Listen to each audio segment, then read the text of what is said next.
तुर्की के 14 मई को होने वाले इंतखाबात पर सारी दुनिया की निगाह टिकी हुई है। खास तौर से वेस्टर्न वर्ल्ड में इस पर बड़ी अहमियत दी जा रही है। आखिर क्या ऐसी बात है तुर्की के इंतखाबात की कि इस पर वेस्टर्न वर्ल्ड काफी फिक्रमंद है? और वेस्टर्न वर्ल्ड से जो खबरें आ रही है, जो मीडिया जिस तरह की रिपोर्ट आ रही है, उससे ऐसा लगता है कि जो मौजूदा सदर हैं रजब तैयब एर्दोवान साहब, वो उनको बहुत ही सख्त मुकाबला करना पड़ रहा है पहली मरतबा अपने 21 साल इक़्तिदार में। इसी हवाले से जो इलेक्शन होने वाले वहां पर 600 रुकनी पार्लियामेंट के लिए भी और सदर के लिए भी, जो वहां पे प्रेसिडेंशियल सिस्टम नाफिज किया गया है तुर्की में, तो तब से जो है वहां पर प्रेसिडेंट इलेक्शन हो रहा है और 4 उम्मीदवार मैदान में मुकाबले में हैं। तो उसी हवाले से हमारे साथ बात करने के लिए एक खुसूसी मेहमान है जिनका नाम है महमद ओस्तुर्क साहब, जी जनाब। जो वहाँ के, हाँ, जो वहाँ के एक मुमताज सहाफ़ी हैं, डिस्टिंग्विश जर्नलिस्ट हैं। और खुशकिस्मती की बात यह है कि वो भारत और पाकिस्तान में भी रहे हैं और कई ज़बानें जानते हैं। तो ये हमारी खुशकिस्मती है कि हमें तुर्की के इंतखाबात के हवाले से एक फर्स्ट हैंड इंफॉर्मेशन मिलने वाली है। तो मैं सबसे पहले महमद ओस तुर्क साहब को इस प्रोग्राम में, सालार के इस प्रोग्राम में खुश आमदीद कहता हूँ। आप खैरियत से होंगे हमारे महमद साहब? तो बहुत हाँ, आप ये बताइए कि जो इंतखाबात इस वक्त क्या सूरत हाल है, कौन कौन उम्मीदवार जो है मैदान में है? बहुत शुक्रिया। मैं भी बहुत खुशकिस्मत है आपसे बात करने से। इंशाल्लाह मैं उर्दू में जो भी हिंदू जैसा भी है इंशाल्लाह तुर्की की जो पॉलिटिकल एटमॉस्फेयर है उसको आपको बताने के लिए अपनी पूरा कोशिश करूँगा। जैसा आप ने फरमाया, तुर्की में 2 दिन बाद संडे के दिन 14 मई में प्रेसिडेंशियल और पार्लियामेंटेरियन इलेक्शंस होने वाला है। इसमें से तो प्रेसिडेंशियल इलेक्शंस बहुत अहम है। वजह यह है कि तुर्की के जो सियासी सिस्टम था वो पहले पार्लियामेंटेरियन सिस्टम था, तो उसको एर्दोğan साहिब ने, जो कि मौजूदा सदर है, प्रेसिडेंशियल सिस्टम में तब्दील कर दिया और उनकी पहले इलेक्शन में जीत कर तुर्की के प्रेसिडेंशियल सिस्टम की पहले प्रेसिडेंट और सदर बन गया। उसी वक्त भी यही माहौल था। दो इत्तेहादिया था, एक तो मिल्लत इत्तेहाद था और दूसरा जमहूर इत्तेहाद था। जमहूर इत्तेहाद में मौजूदा सदर एर्दोğan साहिब भी शामिल था और उनके उम्मीदवार और कैंडिडेट भी था। इंतखाबात में उसी वक्त पे मेरा ख्याल में 4 उम्मीदवार था। एक तो एर्दोğan साहिब था, दूसरा मुहर्रम इंce साहिब थे जो कि CHP रिपब्लिकन पीपल्स पार्टी की उम्मीदवार था, और गुट पार्टी की उम्मीदवार मेral Akşener साहिब था, और कुर्दिश बेस एक पार्टी है HDP पीपल्स डेमोक्रेटिक पार्टी, उसके सदर Selahattin Demirtaş भी उसमें हिस्से लिया। एर्दोğan साहिब 51 पॉइंट मेरा ख्याल में 6% हासिल करके प्रेसिडेंट बन गए, और मुहर्रम इंce साहिब 30% से ज्यादा वोट हासिल किया। और अभी उसी सिस्टम की दूसरा इंतखाबात है, वो 14 मई में 2 दिन बाद इंशाल्लाह संडे के दिन होगा। उसमें सूरत हाल ऐसा है कि 4 इसमें कैंडिडेट था, लेकिन अभी हो गया 3। वजह क्या? वजह ये है, तो एक दो इत्तेहादिया मैंने बताया था, वो पहले जमहूरी इलेक्शंस में इत्तेहाद और मिल्ली इत्तेहाद। मिल्लत इत्तेहाद और जमहूर इत्तेहाद, उनकी तो उम्मीदवार Cumhur İttihat ki ümit var दोबारा Erdoğan sahip bena जी और हाँ Millet İttihat ki ümit var Kemal हाँ Kılıçdaroğlu sahip bena. जी तो ये फ्रंट रनर है इसी इलेक्शन में क्योंकि एक तो रूलिंग पार्टी है और दूसरा केमाल कलिचदारोğlu साहिब की पार्टी मेन ओपोजिशन पार्टी है जी लेकिन उसमें ये वजह है कि मिल्लत इत्तेहाद में CHP की मेन ओपोजिशन पार्टी के साथ साथ तीन और सॉरी पांच और और क्या हाँ पार्टीज है उसको जी हम छह रुकनी मिस कहता छह रुकनी अच्छा मिस जी जी लेकिन उनको उनको सपोर्ट देने वाला एक और पार्टी है वो जी HDP पीपल्स जी डेमोक्रेटिक पार्टी जो कि terörist tanzim PKK की पॉलिटिकल विंग है और अच्छा उसमें उसकी पार्लियामेंट में खासी रिप्रेजेंटेशन है और जी उनकी सदर अभी जेल में ही वजह यह है कि आपको पता होगा कोबानी की एक mesele taydır जब दाइश सीरिया में कोबानी जी शहर पर काबज हुआ था उसी जी वक्त ये HDP ने एक सिविल नाफरमानी की वो तहरीक शुरू किया था ऐलान किया और उसमें तकरीबन 51 आदमी को कत्ल करा दिया इसी की वजह से उस पर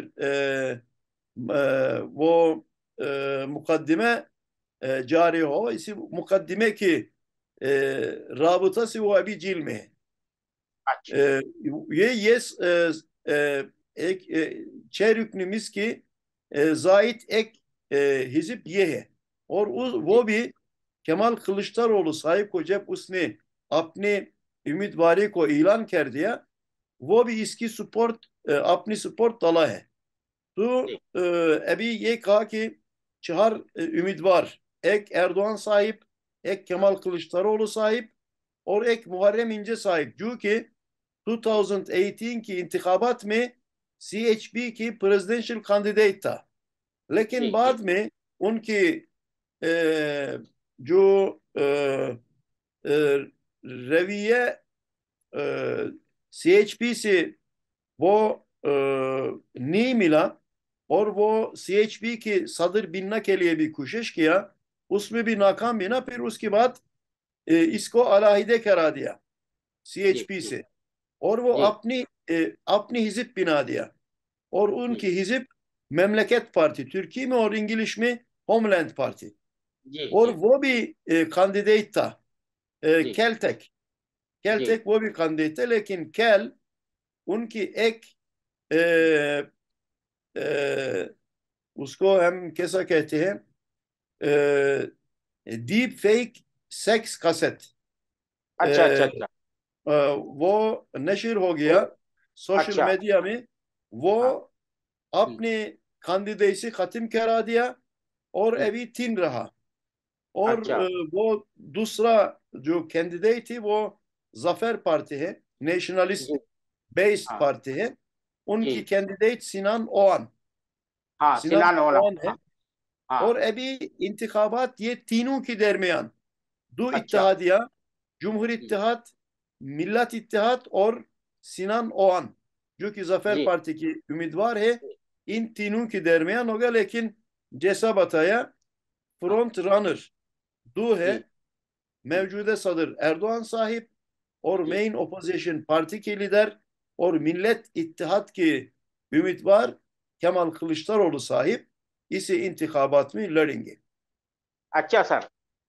तुर्की को जो है एक वक्त था चंद डिकेट्स पहले सिक मैन ऑफ यूरोप कहा जाता था जी मर्द बीमार कहा जाता था जी है जी ना आज तुर्की ने जो तरक्की किया है वो दुनिया के 20 तरक्की याफ्ता यानी जो बड़े माशी एतबार से इक्तिसादी एतबार के ममालिक में शामिल हो गया है उसकी सफ में शामिल हो गया है स्टैंडिंग है तो उर्दवान साहब के ज़माने में 20 साल में जितनी तरक्की किया है तो उस लिहाज से उनको इस मर्तबा इतनी कारकर्दगी करने के बावजूद भी इतनी मुश्किलात का सामना क्यों है, क्यों टफ चैलेंज मिल रहा है, क्या वजूहत क्या है? और दूसरा उसी के ये साथ ये जरा थोड़ा सा मुख्तसर जवाब चाहूंगा, क्योंकि हमारे पास टाइम जो है ना आधे घंटे का है। तो अच्छा। हाँ, तो दूसरी बात ये है कि वेस्टर्न मीडिया, खासतौर से वेस्टर्न कैपिटल्स में उर्दवान साहब के हवाले से मनफी प्रोपेगेंडा क्यों हो रहा है? क्या वाकई उन्होंने ह्यूमन राइट्स जो है तो वायलेशन किया है और आमिराना अंदाज में हुकूमत कर रहे हैं, आमिराना तर्ज पर हुकूमत कर रहे हैं? अच्छा, ये पहली बात ये है कि आपको भी पता होगा, शायद इंडिया में भी ऐसे हालात है। जी कोविड की वजह से जी सारा जहां में एक जी। इकोनॉमिक मुश्किल और क्राइसिस पैदा हुआ है, रेसेशन इक्तिसादी आया। प्रॉब्लम प्रॉब्लम हुआ। जी उसी जी। की वजह से तुर्की में भी हाँ इन्फ्लेशन भी बढ़ गया, जी और कीमतों में भी इजाफा हुआ। इसी की वजह से एक लोगों के अंदर ऐसा एक रद्दुल अमल है, हाँ, अच्छा अच्छा। रिएक्शन है। रिएक्शन है, अच्छा। जी जी। जी जी और इसी की वजह से लोगों की तरफ से जब ये सारा प्रॉब्लम सामने करना पड़ा, और इन्फ्लेशन के साथ साथ बढ़ता हुआ है। जी डॉलर की रेट जी ऊपर ऊपर गया, तो ये लोगों को माइशत में हाँ मुश्किल सामना करना पड़ा। इसी वजह जी से जी हम ये दिखा, लेकिन ये भी जैसा आप बताया, तुर्की को उसने तरक्की करा दिया। जी।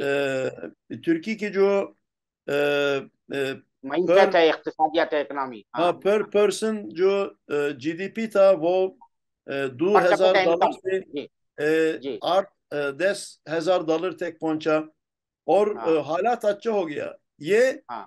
अच्छा हालात से थोड़ा सा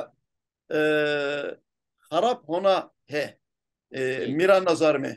वो बिल्कुल अच्छा। खराब होना नहीं है, लेकिन अगर मसलन फीसदी एक 100% था, वो हो गया 80%। इसमें जी 20% कमी आ गया। ये नहीं कि 0% या 10% हो गया।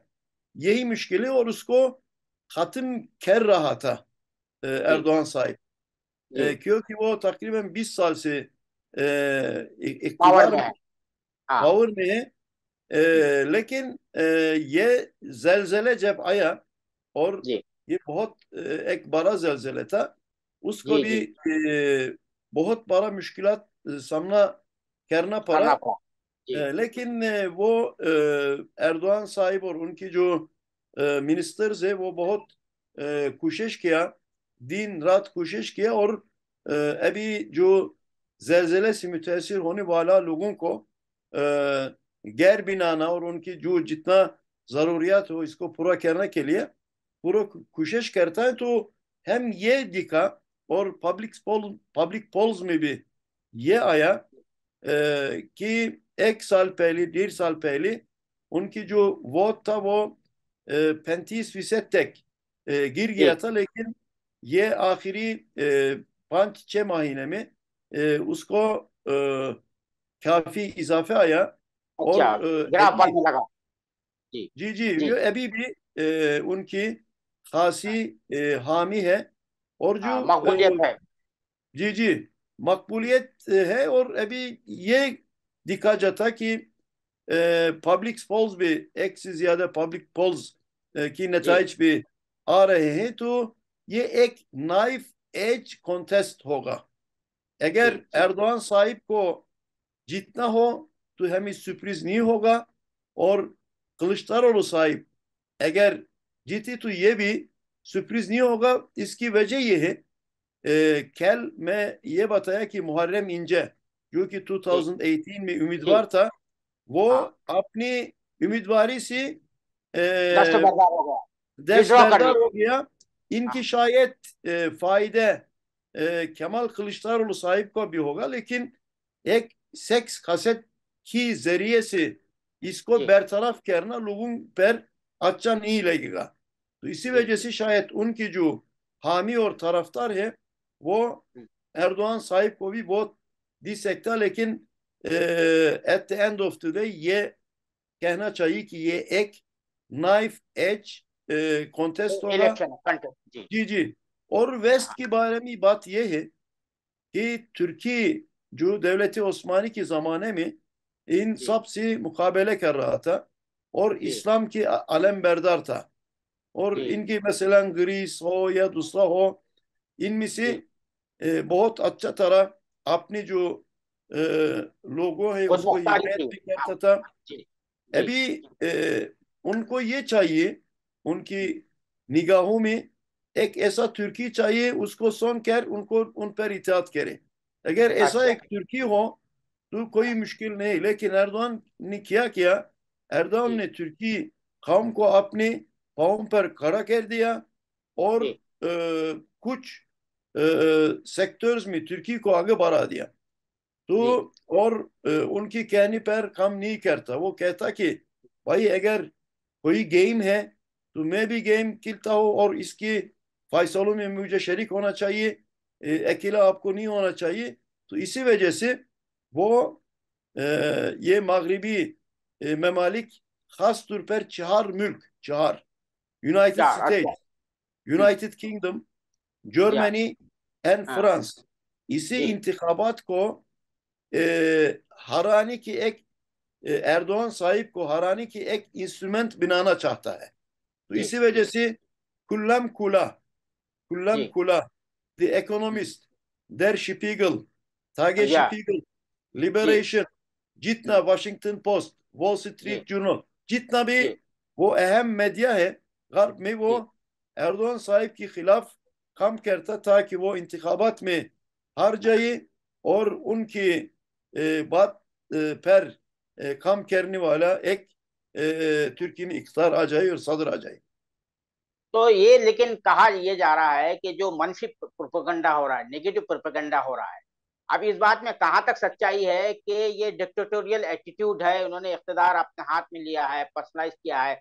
मैं कल सीएनएन पर देख रहा था, सीएनएन पर फरीद जकरिया साहब का, उन्होंने इकनॉमिस्ट, आपने जो नाम लिया मैगजीन का, इकनॉमिस्ट का भी, वॉशिंगटन पोस्ट पोस्ट का भी उनका एक लेटर आता, न्यूज लेटर, उसमें वो तस्करा कर रहे थे।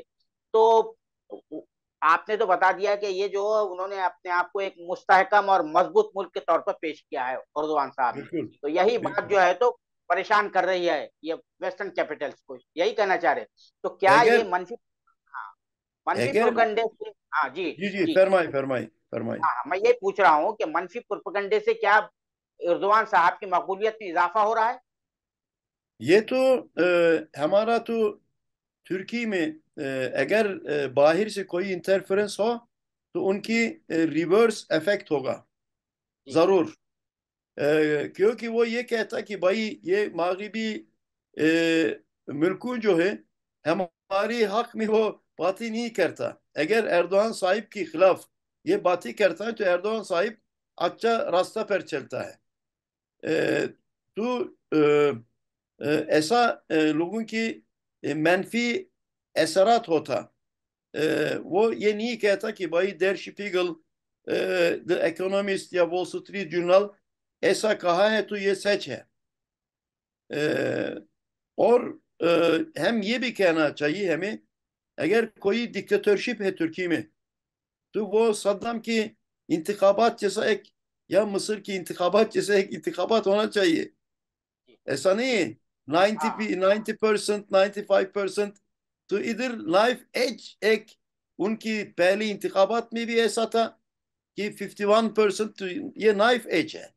और जी अभी जी भी ऐसा एक चीज है, ये इसमें जी ये इहतिमाल भी, पॉसिबिलिटी भी है कि एर्दोआन साहिब इसी इंतखाबात को हार भी सकता है। तो इसका मतलब ये है कि तुर्की में एक साउंड डेमोक्रेसी है। और ये भी मैं जरूर कहूँगा कि इंतखाबात में जो पार्टिसिपेशन है, अब तक सारा पार्टिसिपेशन 80% से ज्यादा है।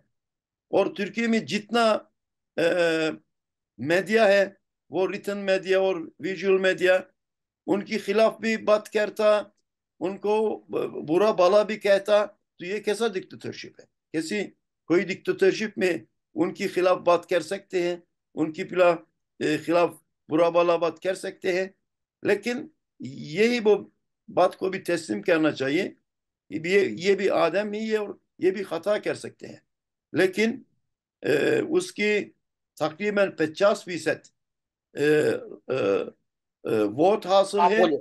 जी इसी 50% को भी हम सबको एहतराम करना चाहिए। जी। अब मैं ये आता हूँ कि ये बताया जाता है कि 50 लाख नौजवान नए वोटर हैं, पहली मर्तबा वोट करने वाले हैं। वो ज्यादा मुतासिर हैं हुकूक इंसानी के मामले के हवाले से, है ना, ह्यूमन राइट्स के हवाले से और दूसरी जी इश्यूज के हवाले से। तो उनका वोट जो है उर्दवान साहब के खिलाफ जा सकता है। ये क्या, इस हवाले से क्या आपका वो तजिया है, ऑब्जर्वेशन है? जी अ, अ, ये मगरिब की तरफ से और तुर्की में जो अपोजिशन है उनकी जी तरफ से बहुत ज्यादा डिस इंफॉर्मेशन फैलाया जाता है। उनकी जी नतीजे ह्यूमन राइट्स वियोलेशन कहा जाता है। मसलन सलातिन देमिरताश जो जी कि जेल में, अब इंडिया में कोई जेल में रहने वाला सोशल मीडिया में कोई सरगर्मी कर सकता है? जी। नहीं, नहीं कर सकता है, हाँ। उनके अभी आप इसमें शामिल हो ना ट्विटर में, उनके जी। हर दिन 40-50 ट्वीट आता है। अच्छा। लेकिन वो जी। क्या, उसकी उनकी क्या जुर्म है? उनकी हाँ। जुर्म ये है कि अपनी लोगों में से 51 शख्स को कत्ल करा दिया, इसी की वजह से है। और दूसरा एक जी ओस्मान खवाला नाम से एक जी शख्स है, अ, उसको भी तुर्की की खिलाफ लोगों को इंसाइट करने के लिए जी उसको मुकदमे चलाए उनके खिलाफ। और दूसरा जो है वो टेरर के राबता से जेल में जाने वाला है। जी जी तो ये बहुत ज्यादा डिसइंफॉर्मेशन है, क्योंकि मगरिब की, मेरा तो बैकग्राउंड तो सहाफ़ी है ना, जर्नलिस्ट है, जी मुझे अच्छी जी तरह पता है यूरोप जी। में जो एजेंसीज है उनकी हम्म। बहुत ज्यादा असरात है, और वो एर्दोआन साहिब की दुश्मन है। तो जी। इसीलिए इसी तरह डिसइंफॉर्मेशन, प्रोपेगेंडा किया जाता। जी जी, डिसइंफॉर्मेशन करता और कहता कि हाँ। तुर्की में राइट्स नहीं है, हुकूक नहीं है, ये नहीं वो नहीं है। ऐसा नहीं, शायद कुछ हो, लेकिन जी। जितना वो बताता ना इतना तुर्की में कोई ह्यूमन राइट्स वियोलेशन और ये वो नहीं। अच्छा, ये फतेहुल्लाह गोलन का जो फैक्टर है, जी उन पर बैन किया गया। वो जो है कुछ एक पोर्शन जो है तो मिलिट्री में उनका मिला हुआ था। तो ये फैक्टर कहाँ कितना असरअंदाज होगा? उनके जो सपोर्टर्स है फतेहुल्लाह गोलन साहब के, जो अमेरिका में बैठे हुए हैं, अमेरिका जी उनकी जी, सरपरस्ती कर रहा है। ये फैतुल्लाह गुलेन की मुश्किल, एक बहुत बड़ा मुश्किल है। वजह यह है कि वो खुल्लम खुला ओपनली काम करने वाला एक जमात नहीं। जी उनको कोशिश ये था कि एक पैरेलल जी हुकूमत बनाकर तुर्की की दौलत पर काबूज हो। जी और वो बहुत ज्यादा कोशिश किया, और मिलिट्री में उनकी असरात था, उनकी कुछ लोग था, और तुर्की में एक मिलिट्री को करने के लिए कोशिश किया।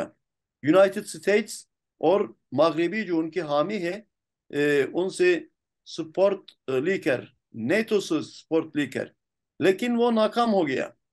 और वो उधर बैठा हुआ है यूनाइटेड स्टेट्स में। अगर जी मसलन यूनाइटेड स्टेट्स में इसी तरह काम करने वाला कोई आदमी तुर्की में बैठे तो यूनाइटेड स्टेट्स के रिएक्शन क्या होता? या मसलन इंग्लैंड के कोई मुखालिफ, कोई टेररिस्ट तुर्की में बैठे, या मसलन जर्मनी की कोई आदमी तुर्की में इसी काम करके बैठे, उनकी रिएक्शन क्या होता? तुर्की वही रिएक्शन करता। शायद वो मिलिट्री कू, जो फेल्ड मिलिट्री कू की बात कुछ उनके खिलाफ, उनके ताबियों के खिलाफ कुछ हुआ, शायद उसमें कुछ अख्ता हो, कुछ एरर हो गया हो, लेकिन ये बहुत खतरनाक जमात है, और जैसा तुर्की में उनकी तुर्की की स्टेट के लिए खतर है, जिधर भी वो हो उनकी ऐसा उनके लिए भी खतरनाक साबित हो सकता है, क्योंकि इनकी जो लिंक्स है वो इसराइल से भी मिलता, यूनाइटेड स्टेट्स में भी मिलता, और यूरोपियन कंट्रीज में से भी मिलता है। इसीलिए एक खतरनाक जमात है। तो इधर तुर्की में उनको ये बैन किया, प्रोस्क्राइब मार्शल किया, लॉ, बैन कर दिया। जी। जी जी, जी। उनको बैन कर दिया। तो ऐसा है उसकी बात। जी। जी। तो अब ये आखिरी मेरा सवाल ये है कि आप इंडिया में भी रहे हैं, पाकिस्तान में भी रहे हैं, वहां पे भी इलेक्शन देखा है आपने, और तुर्की के इलेक्शन में बहुत ही मुख्तसर में नटशिल में बताइए क्या फर्क है। और दूसरी बात यह है कि तुर्की की खास बात यह है कि 87% तक लोग वोट डालते हैं, बाशऊर है, इश्यूज पर वोट डालते हैं। क्या इसमें थोड़ा सा, बस 1 मिनट के अंदर आप बता दिए, कंक्लूड करना है, टाइम खत्म हो रहा है। जी जी, हम्म। ये पाकिस्तान में मुख्तलिफ है, और तुर्की इंडिया भी मुख्तलिफ है, क्योंकि ये दोनों फेडरल स्टेट्स है। जी। जी। फेडरल स्टेट्स है, और इंडिया में खास तौर पर बहुत लंबा एक प्रोसेस है इंतखाबात के। जी। मुझे ज़्यादा पता नहीं है, जी। फॉलो तो करता, लेकिन उनकी प्रोसीजर वगैरह पता नहीं। पाकिस्तान भी मुख्तलिफ, क्योंकि उसकी एक फेडरल पार्लियामेंट है और प्रोविंशियल पार्लियामेंट है, और उसकी चीफ मिनिस्टर है, प्राइम मिनिस्टर है। मेरा ख्याल में तकरीबन मुख्तलिफ है, क्योंकि तुर्की में एक सेंट्रल गवर्नमेंट है, और हमारा जो प्रोविंसेस है वो एडमिनिस्ट्रेशनल प्रोविंसेस है, फेडरल नहीं। और हर तुर्की की जो बाशिंदे है, सिटीजन है, उनकी चाहे वो तुर्क हो, चाहे कुर्द हो, चाहे अरब हो, चरकेज हो, बोशनाक हो, दूसरा वो नेशनलिटीज हो, उनकी इक्वल वोट देना के लिए और इंतखाब करना और इंतखाब होना के लिए इक्वल राइट है। लेकिन इंडिया में मुझे ज़्यादा पता नहीं है, मुझे बहुत कॉम्प्लेक्स नज़र आता। पाकिस्तान भी मुख्तलिफ है, पाकिस्तान में ज़्यादा वो नेशनलिटीज़ की एक हिसार में चलता इंतखाबी सिस्टम है, क्योंकि है। नेशनल सतह पर एक तो पार्टीज है, उसमें पीटीआई भी शामिल हुआ। उसमें मसलन कीपे में पश्तून के वो हाँ। बात है, और पंजाब हाँ। में पंजाबी के हाँ, और वो सिंध में तुर्की से सिंध है। मुख्तलिफ, हाँ। तुर्की से जी। जी। मुख्तलिफ है। जी। जी। अच्छा, आखिरी मेरा सवाल ये है कि अगर उर्दवान साहब इलेक्शन जीत जाते हैं या हार जाते हैं, तो उससे तुर्की के स्टैंडिंग पर क्या फर्क पड़ेगा? Just in 1 minute, conclude. ठीक है।